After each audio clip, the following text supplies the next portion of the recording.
I'll show you the quick and easy way how you can share Walmart Plus with your family members or your friends or anyone else you want. Now, you know that in traditional subscription-based services, they do have a feature where you can share the subscription with a friend or a family member, right? Walmart Plus doesn't have that feature inherently available. So what do we do to get around this? So the thing we can do to get around this is to just give our password and our account to the friend or family member who want to use the service, right? But make sure that you live in the same household or you say you live in the same general area. So don't live a couple of blocks away and then you try to share your Walmart Plus account because that will make it kind of difficult for you as well. So if you want to sign in to your Walmart Plus account, just click on your start your free 30-day trial.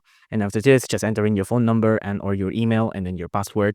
And if you are the one who's getting shared the account, make sure to use the account with caution as well. So just enter in your email, enter in your password, and that's basically you sharing your account with your friend or your family member. If you enjoyed this video, please do consider liking and subscribing.